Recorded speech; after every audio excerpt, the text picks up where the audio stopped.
आज दिल्ली को अपना मेयर मिलने वाला है। एलजे की ओर से चुनाव की तारीख पर मुहर लगने के बाद तैयारियां पूरी हो चुकी हैं। बीजेपी का दावा है कि इस बार का चुनाव चौंकाने वाला होगा। कई बार बैठकें हुई हैं, कई बार बैठकों के बाद भी नतीजे पर नहीं पहुंच पाए। आम आदमी पार्टी बीजेपी को घेर रही है, बीजेपी आम आदमी पार्टी को घेर रही है। दोनों एक दूसरे पर आरोप प्रत्यारोप लगा रहे हैं, लेकिन इस बार संभावनाएं हैं मेयर बनने की।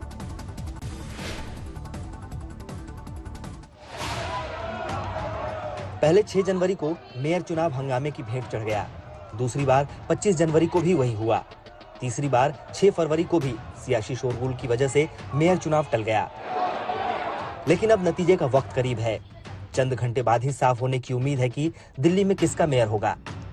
मुकाबला आप उम्मीदवार शैली ओबरॉय और बीजेपी प्रत्याशी रेखा गुप्ता के बीच है। मंगलवार को बीजेपी ने 105 पार्षदों की बैठक की। इस दौरान दिल्ली बीजेपी के कार्यकारी अध्यक्ष ने दावा किया कि परिणाम चौंकाने वाले होंगे। दरअसल बीजेपी मान रही है कि मेयर चुनाव में वो मैजिक नंबर तक भले ना पहुंच पाए, लेकिन स्टैंडिंग कमेटी का अध्यक्ष उसी का होगा। आम आदमी पार्टी यानी मेयर पद की लड़ाई में एक तरह से बीजेपी ने हार मान ली है। अब बीजेपी स्टैंडिंग कमेटी के चुनाव में आपको कड़ी टक्कर दे रही है। मनोनीत सदस्यों को वोटिंग अधिकार पर सुप्रीम कोर्ट के फैसले के बाद अब चुनाव पूरे होने के आसार हैं। अदालत ने कह दिया है कि मनोनीत सदस्य वोट नहीं कर सकेंगे। इसके बाद शनिवार को ही एलजी ने चुनाव कराने की मंजूरी दे दी। आज मेयर के साथ साथ डिप्टी मेयर और स्टैंडिंग कमेटी के सदस्यों का चुनाव भी हो जाएगा। रामकिंकर सिंह, दिल्ली, आज तक। अब खबर मुंबई से। बीती रात साहू नगर इलाके में भीषण आग लग गई, जिसके चपेट में कमला नगर झोपड़पट्टी की कई झोपड़ियां आ गई। तड़के 4 बजे झुग्गियों में आग लगी। खबर मिलते ही फायर ब्रिगेड के 20 से ज्यादा गाड़ियां मौके पर पहुंची। आग बुझाने का काम तेजी से शुरू हुआ। फौरन आसपास के घरों को रेस्क्यू टीम ने खाली करवा लिया, लेकिन वहां पर संकरी गलियों की वजह से मौके पर पहुंचने में काफी परेशानियां हुई। हादसे में कुछ लोगों के जख्मी होने की भी खबर है। अब अगली खबर उत्तर प्रदेश के हाथरस से, जहां पर बीती रात दर्दनाक सड़क हादसे में 4 लोगों की मौत होगी। बताया जा रहा है कि नेशनल हाईवे 93 पर मिनी ट्रक की ट्रैक्टर ट्रॉली से टक्कर हो गई। इसमें मिनी ट्रक में सवार 4 लोगों की जान चले गए, जबकि 10 से ज्यादा लोग घायल हैं। मिनी ट्रक पर कुछ लोग सवार होकर एक सगाई समारोह से लौट रहे थे। बिहार की सियासत में उठापटक के संकेत मिलने लगे। सत्ताधारी जेडीयू और आरजेडी की आपसी बयानबाजी तेजस्वी के इर्द गिर्द शुरू हो गए। मांग हो रही है कि नीतीश कुमार अब सीएम की कुर्सी तेजस्वी को सौंपे और खुद देश के पीएम बने। इस पर जमकर बयानबाजी चल रही है।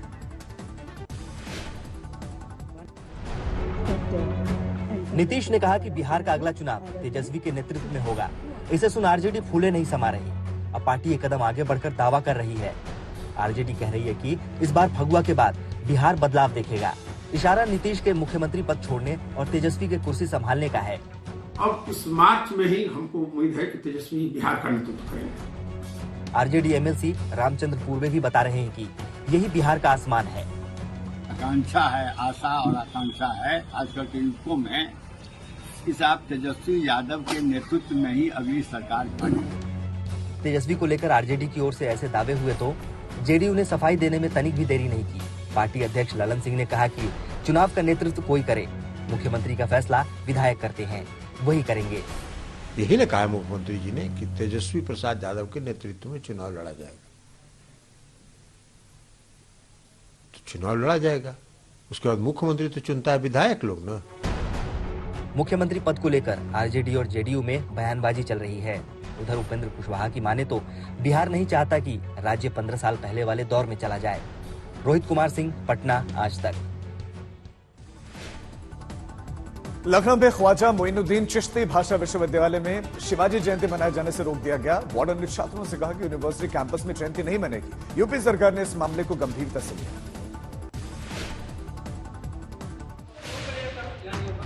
विवाद 2 दिन पुराना है, लेकिन वीडियो वायरल हुआ तो लखनऊ के ख्वाजा मोइनुद्दीन चिश्ती भाषा यूनिवर्सिटी के वार्डन का तानाशाही रवैया सामने आया। देखिए और सुनिए कैसे वो छात्रों को छत्रपति शिवाजी जयंती मनाने से रोक रहे हैं। नहीं, क्यों सर? रूम पे ले करो, यहाँ नहीं होगा। चलो रूम पे से अपने रूम पे बाहर नहीं। क्यों सर? एकदम नहीं, बाहर नहीं करने देंगे हम। परमिशन लो तो होगा। किसी से परमिशन लिए हो? सर परमिशन मिलती है? नहीं मिलती, एकदम नहीं मिलेगी। इसके लिए नहीं मिलेगी। अपने रूम में करो, यूनिवर्सिटी के बाहर करो। कौन रोका है? ये पढ़ने की जगह है सर। पढ़ने के लिए नहीं, जयंती है सर, हम मना सकते हैं सर। मैं कहाँ कर रहा हूँ? बाहर जाकर करो ना, मंदिरें सारी हैं सर। मंदिर पे नहीं कर, सारे पंडाल लगे हैं तो हॉस्टल है। छात्र भी जिद पर अड़ गए, कह दिया कि जयंती तो मनाएंगे, लेकिन उसके बाद वार्डन की तल्खी देखिए। सर देखिए, आपको पूजा करेंगे साफ, आप हमें व्हाट्सएप कर रहा हूँ, दिमाग खराब ना करो सर। क्यों सर एकदम नहीं, परमिशन लो, परमिशन ले लो, नहीं कर सकते, परमिशन लेके होगा सर, परमिशन दिलाइए। हाँ परमिशन आप यहाँ देना नहीं, लेकर इसका नहीं होगा।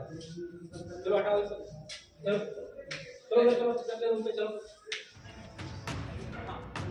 वीडियो वायरल हुआ, वार्डन की सच्चाई जग जाहिर हुई, तो सरकार ने दो टूक कह दिया कि छात्रों को उनका हक मिलेगा। हम अपने सभी महापुरुषों के प्रति श्रद्धान्वित हैं और ऐसी कोई स्थिति नहीं आने देंगे। सभी संस्थानों में नौजवानों को, युवाओं को, छात्रों को अपने महापुरुषों की जयंती मनाने का हक है और मिलेगा उन्हें। वार्डन की तानाशाही के खिलाफ छात्रों की नाराजगी जताई और प्रदर्शन भी किया। आज तक ब्यूरो। 923 गोवंशीय पशु संरक्षित किए गए हैं।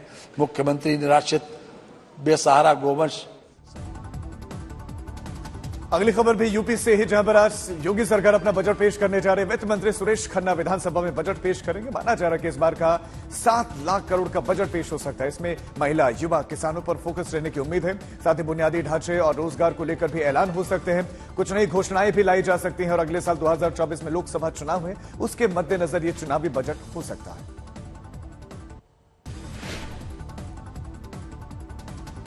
खबरें सुपरफास्ट में अगली खबर उद्धव ठाकरे से जुड़ी हुई, जिनके लिए आज का दिन अहम है। शिवसेना पर उनकी दावेदारी को लेकर सुप्रीम कोर्ट में अहम सुनवाई होने जा रही है। उद्धव ने अदालत में याचिका देकर चुनाव आयोग के उस फैसले पर रोक लगाने की मांग की है जिसके जरिए पार्टी का नाम और चुनाव चिन्ह एकनाथ शिंदे गुट को मिला। इसी के खिलाफ उद्धव ठाकरे ने सोमवार को सुप्रीम कोर्ट में याचिका दाखिल की।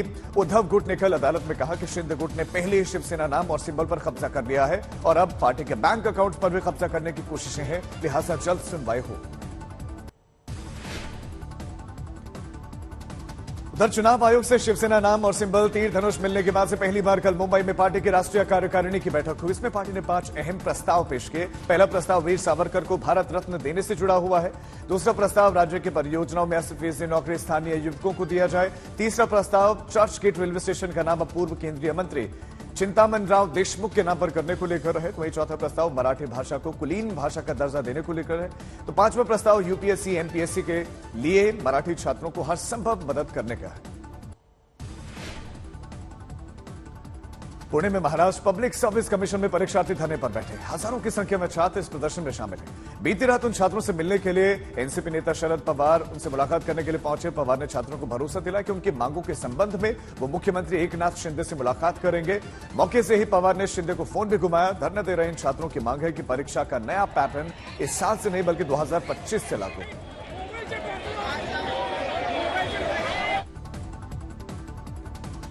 अब खबर कानपुर देहात कांड से जुड़ी हुई। इस मामले को लेकर लोक गायिका नेहा सिंह राठौर को पुलिस ने नोटिस थमाया है। मां बेटी के जलने से मौत हुई थी। मामले में नेहा सिंह राठौर ने एक गीत बनाया। पुलिस ने अब उसी गीत पर नोटिस देते हुए जवाब मांगा है। नेहा से पुलिस ने गीत के बोल और गीत गाने की सत्यता को लेकर सवाल पूछे हैं।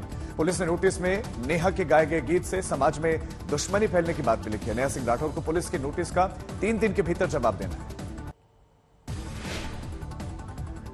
बागेश्वर धाम के पीठाधीश्वर पंडित धीरेन्द्र कृष्ण शास्त्री ने अपने छोटे भाई शालिग्राम के खिलाफ लगे गंभीर आरोपों पर पहली बार बयान दिया। उन्होंने कहा कि हम गलत के साथ नहीं है, कानून निष्पक्षता और पारदर्शिता से गहराई से इसकी जांच करें। आपको बताते हैं, छतरपुर में एक दलित परिवार के घर शादी समारोह के दौरान शालिग्राम ने तमंचे के साथ गाली गलौज की, धमकियां भी दी। सोशल मीडिया के द्वारा शालिग्राम जी का एक विषय हमारे संज्ञान में आया है। देखो, हम गलत के साथ नहीं है, कानून निष्पक्षता और पारदर्शिता की गहराई से इसकी जांच करें। हम कतई गलत के साथ नहीं हैं और हर विषय को हमसे ना जोड़ा जाए। हम अपने मार्ग में सनातन हिंदुत्व और श्री बागेश्वर बालाजी की सेवा में अनवरत लगे हुए हैं। इसलिए कृपा करके हर विषय को हमसे ना जोड़ा जाए। इस देश में संविधान है और जो करेगा सो भरेगा। छिंदवाड़ा में कांग्रेस पार्टी के पदाधिकारी, नेता और कार्यकर्ताओं ने कल बैठक और मध्य प्रदेश में अगली सरकार कांग्रेस की बने इसके लिए शपथ ली। लगे हाथ सभी ने कमलनाथ को सीएम बनाने की शपथ ली। श्री कमलनाथ जी को प्रदेश का मुख्यमंत्री बनाने एवं माननीय श्री नकुलनाथ जी को सांसद बनाने के लिए समर्पित भाव से कार्य करूंगा। मैं यह दिल्ली के एलजीबी के सक्सेना ने कल पुलिस के अधिकारियों के साथ बैठक की। इस दौरान उपराज्यपाल ने दिल्ली पुलिस की कार्यशैली पर उठ रहे सवालों को लेकर अधिकारियों के साथ बात की। उन्होंने पुलिस के अधिकारियों के सामने श्रद्धा हत्याकांड का हवाला दिया, लड़की को कार में घसीटकर मार डालने का भी हवाला दिया। अब अगली खबर अलीगढ़ से, जहां पर कानपुर नेशनल हाईवे 91 पर बारातियों से भरी हुई एक मिनी बस में अचानक आग लग गई। बस धू कर जलने लगी। गनीमत रही कि इसमें मौजूद 60 बाराती बस के शीशे को तोड़कर अपनी जान बचाने में कामयाब रहे। दमकल की टीम और नेशनल हाईवे अथॉरिटी की टीम ने मौके पर पहुंचने में करीब 1 घंटे से ज्यादा का वक्त लगा दिया। खबरें सुपरफास्ट में खबर लखनऊ से, जहां पर कल वकीलों ने थाने के अंदर जमकर हंगामा किया। पुलिस ने एक वकील को पकड़ा था और उसी को छुड़ाने के लिए वकील थाने में पहुंच गए। वहां जमकर बवाल काटा। वकील अपने साथी को छुड़ाकर ले जाने की मांग कर रहे थे, बात कर रहे थे। इसका वीडियो भी वायरल हो रहा है। पुलिस के मुताबिक सिटी बस चालक और एक वकील की गाड़ी के बीच में टक्कर हुई थी और उसी मामले में सारा बवाल हुआ। अब खबर यूपी के हरदोई में एक प्रेमी जोड़े से जुड़ा हुआ है। बाइक पर स्टंट करता हुआ वीडियो इनका वायरल हुआ था। सीतापुर रोड पर इटौली गांव के पास में युवक अपनी प्रेमिका को बाइक पर आगे बिठाकर भीड़भाड़ वाली सड़क पर तेज रफ्तार से जा रहा था। दोनों रोमांस करते हुए नजर आए। तभी एक गाड़ी में सवार लोगों ने मोबाइल से इनका वीडियो बना लिया। इस कपल का वीडियो वायरल होने के बाद से पुलिस ने बाइक के नंबर के आधार पर दोनों की तलाश तेज कर दी। खबर अब बिहार की है। मुख्यमंत्री नीतीश कुमार को कल अंग्रेजी बोलने पर गुस्सा आ गया है। मौका किसान समागम कार्यक्रम का था, जहां सीएम ने अधिकारियों को जमकर फटकार लगाई और कहा कि आप लोगों को हिंदी क्यों नहीं आप लोग बोलते हैं।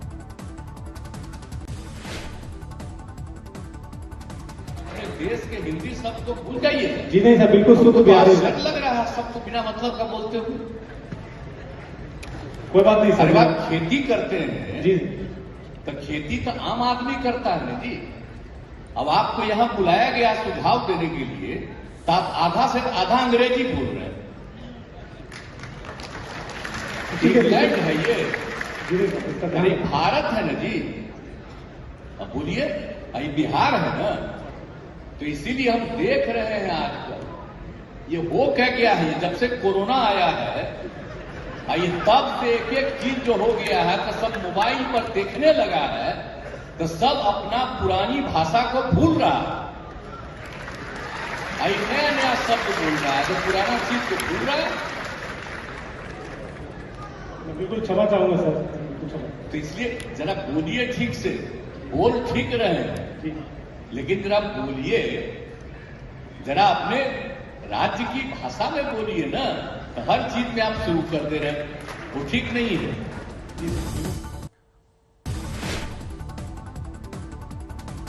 खबरें सुपरफास्ट में अगली खबर उत्तराखंड के बागेश्वर की, जहां कांडा क्षेत्र और गरुड़ क्षेत्र में अलग अलग जंगल में भीषण आग लगी हुई है। इन दिनों पूरे इलाके में चारों तरफ धुआं ही धुआं दिख रहा है। अलग यह है कि हिमालय को देख पाना भी बड़ा मुश्किल हो गया।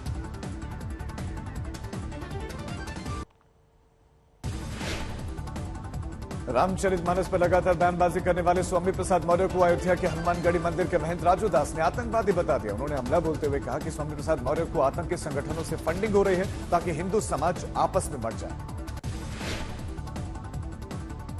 शुद्ध रूप से आतंकवादी संगठन फंडिंग कर रहा है। जो लोग 2049 में इस्लामिक मुल्क चाहते हैं, वो लोग उनके पीछे फंडिंग कर रहे हैं, हिंदू को हिंदू से बांटकर और राष्ट्र को तोड़ने की साजिश।